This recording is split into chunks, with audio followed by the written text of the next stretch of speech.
이 힘은 무엇이냐 하면 이렇게 설명할 수 있습니다.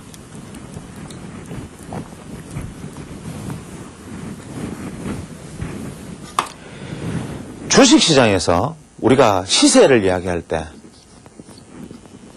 부동산이든 무엇이든 마찬가지입니다. 심지어는 기업의 투자도 마찬가지지요. 심지어는 기업의 경기 사이클마저도 사실은 이 전체의 법칙 안에서 움직이고 있습니다.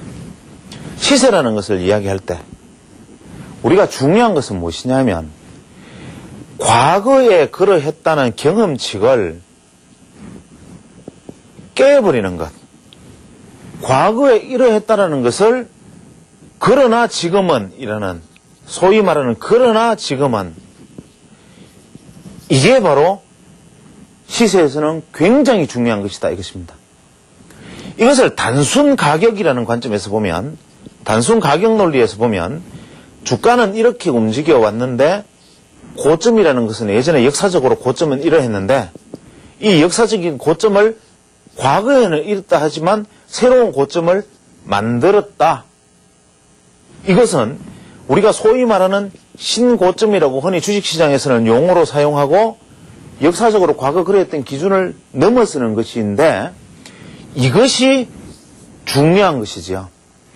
예를 들면 기업의 이익이 과거의 EPS 증가율이 예를 들어서 10%에서 20%, 30%, 40% 증가율이 고점을 돌파해 나가는 것이 중요하고 수출 증가율이 과거에 최대는 15%, 20%였는데 지금은 30% 넘었다. 이러한 과거의 역사를 돌파해 나가는 과정이 중요하기 때문에 우리는 신고점 돌파, 직전 최고점이 얼마, 52주 신고가가 얼마라는 단순 가격의 논리가 아닌 소위 말하는 레이시오, 비율, 이 비율의 돌파가 중요하다라는 것을 각도에서 저는 이야기하고자 합니다.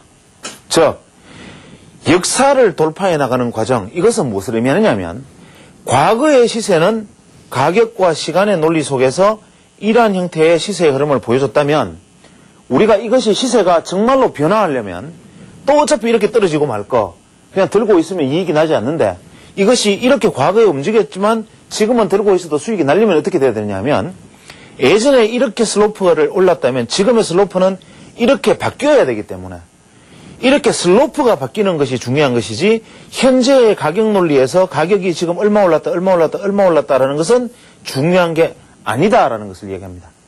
그럼 우리가 각도가 이렇게 올라왔던 1:1 대응각이 이렇게 좀 더 각도를 세운 1:1 대응각으로 바뀌었다. 이것은 무엇이냐 하면 동일선상에서 가격이 동일 시간에서 가격이 동일선상에서 가격이 아니라 동일 시간대에서 가격이 어떠하냐라는 것을 이야기하는 겁니다.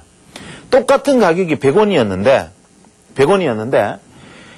만약에 이러한 슬로프로 간다면 요만큼의 시간이 흐르는데 비해서 주가는 이만큼의 상승을 보일 수가 있지만 만약에 이 슬로프로 간다면 똑같은 시간의 변화에 주가는 요것밖에 상승을 할 수가 없는 것이죠. 그래서 같은 기간에 얼마나 수익을 더 많이 내느냐는 것은 슬로프의 문제이기 때문에 이 슬로프의 각도를 새롭게 만들어 나가는 과정, 이것이 중요하고 주식이라는 것이 이 안에서 움직이는, 과거의 안에서 움직이는 것이냐, 새로운 슬로프를 만드는 것이냐를 간파하는 것이 중요하다면 이것을 간파하는 것은 소위 말하는 가격상의 고점 돌파, 소위 말하는 신고가 따위의 어떤 가격 돌파라는 논리가 아니라 이것이 이야기하는 비율, 소위 말하는 시간과 가격과의 관계 속에서 시세가 어떠한 추세적 변화를 보여주느냐, 즉 이 추세적 비율의 돌파를 중요시해야 된다 이 말입니다. 추세적 비율의 돌파가 중요하다. 이것이 바로 우리가 굳이 또 현재 시중에 나와 있는 잣대로 비교를 한다면 소위 말하는 다이버전스와 같은 것으로 우리는 이것을 평가할 수가 있습니다. 예를 들어서 신고가와 같은 가격의 논리의 돌파라는 것은 우리가 여러 가지 잣대로 볼 수 있습니다. 예를 들어서 스타캐스틱이다. 이것은 과거의 일정한 어떤 주가의 흐름의 변동폭 속에서 현재의 고점이 여기 있느냐, 여기 있느냐, 여기 있느냐, 혹은 이 위에 있느냐, 가장 높은 것이냐에 따라서 바로 보여주는 2차원적 지표가 될 것이고, 그 이외에 이동평균선이라면 이동평균선이 위쪽에 올라가 있고 정배열을 보여주고 있다. 이러한 모습을 보여주고 있을 것이고, 2차원적 논리, 이동평균선이 현재 뭐 어떻게 올라갔다, 뭐 정비열이 되었다, 뭐 골든크로스가 되었다, 이런 2차원적 가격 논리가 바로 신고가를 돌파했다, 가격이 얼마가 되었다, 저항선이 넘어섰다, 줄어들었다, 이러한 류의 2차원적 소위 말하는 현미경을 들이대고 이 전체 거인을 평가하는데 발톱의 현미경을 들이대고 거인은 이런 것이다라고 말하는 어리석음, 코끼리 꼬리를 잡고 코끼리는 이런 것이다라고 말하는 2차원적 판단의 시각이라는 것입니다. 이것을 여러분이 이해하기 쉽게 만약에 이야기를 한다면 코끼리를 평가하기 위해서는 그것보다 훨씬 높은 전망대에서 코끼리를 내려보고 코끼리는 이런 것이다라고 이야기를 해야 되기 때문에 그것을 내려다보는 것은 현재 기존 나와 있는 잣대를 먼저 가지고 설명한다면 이 다이버전스의 개념이다. 이 이야기를 하는 것입니다. 왜 다이버전스가 중요하냐 하면 우리가 기술적 분석에서 흔히 말하는 다이버전스는 우리가 굳이 다이버전스를 우리말로 풀어서 말을 한다면 뭐 편기 뭐 이렇게들 표현하지요. 이 다이버전스라는 것은 그냥 우리가 교과서적으로 알고 있는 것은 이러한 것입니다. 예를 들어서 뭐 스타캐스틱 지표가 있다 이렇게 되면 뭐 이렇게 고점 이런 식으로 스타캐스틱 지표가 만약에 보이는데 이게 주가는 현재 고점을 돌파를 했는데 주가는 더 올라 있는데 스토캐스틱 지표는 고점이 낮아졌다. 이것이 다이버전스다. 즉 편기가 발생했다. 그러면 주가가 결국 떨어지는 것을 예측할 수 있다.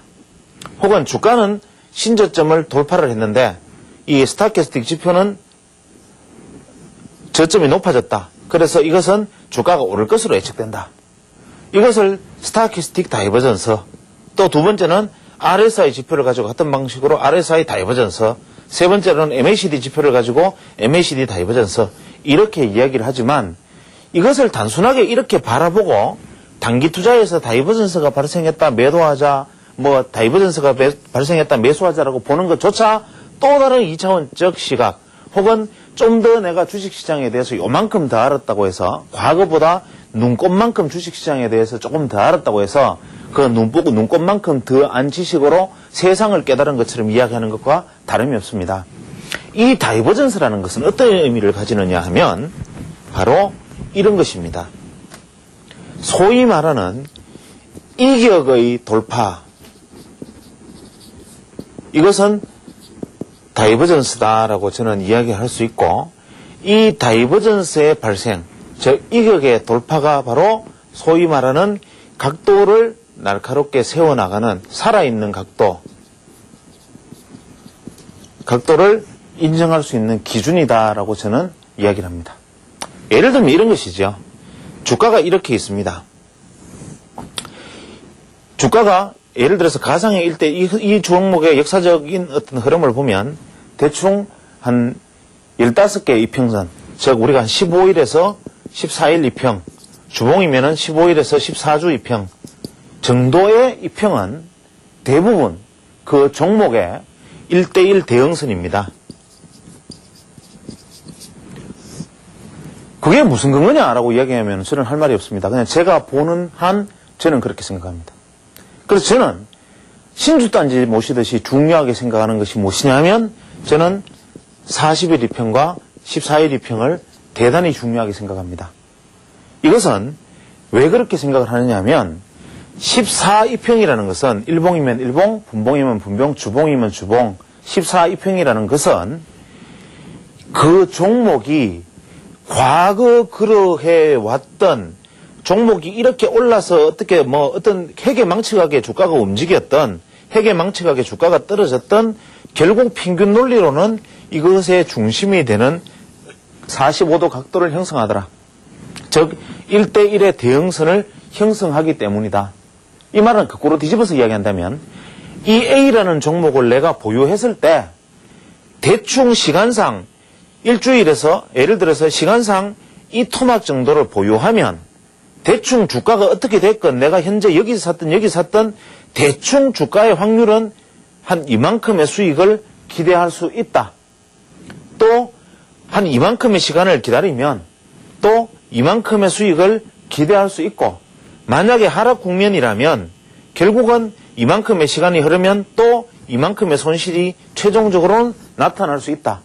이 단기적인 매듭 안에서는 의외로 주가가 이렇게 가 있을 수도 있고 또 이 단기적인 매듭 안에서는 할 수 없이 고점에서 재수 없어서 이렇게 떨어져서 큰 손실이 났을지 모르겠으나 이것의 전체 매듭의 하나의 추세의 끝을 놓고 본다면 이만큼의 시간이 흘렀을 때는 여기서 요만큼의 수익을 나는 기대할 수 있다라는 이 코사인 값 이만큼의 이익이 아니라 요 수익을 기대할 수 있다라는 기준선이 되어주는 것이 바로 우리가 14이평에 해당되는 것이라고 저는 생각합니다.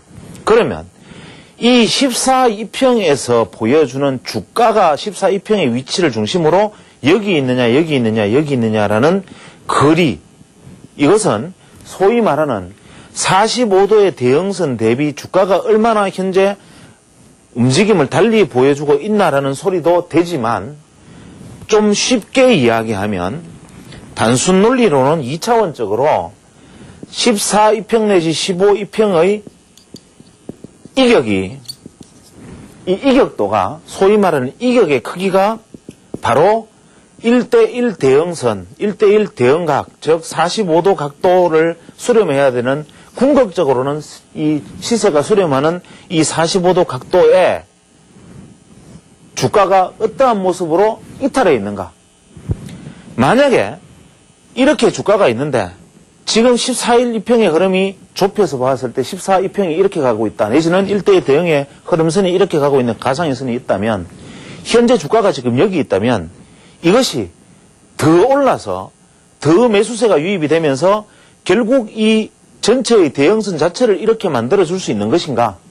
아니면 이것이 결국 이 견인력에 의해서 이렇게 올 수밖에 없는 것인가라는 것을 이 판단하는 기준이 바로 이 14 내지 15이평의 이격에서 답이 있고 이 이격의 다이버전스가 바로 현재 이것을 끌어올린 매수세가 아까 말했던 이 중간선을 넘어섰느냐 넘어서지 않았느냐. 결국 너 따라올 때까지 다음 추가해서 내가 이만큼 끌어올렸으니까 너네들이 따라올 것이냐 말 것이냐 죽기 살기로 다음 건 기서까지 끝까지 사들이는 매수 세력의 추세냐. 아니면 이쯤에서 이거 안 따라오니까 되돌아가서 도로 팔자 해서 소위 말하는 우리가 두려워하는 외국인들이 이제는 도로 팔아버릴 것이다라와 같은 되돌아가는 논리냐.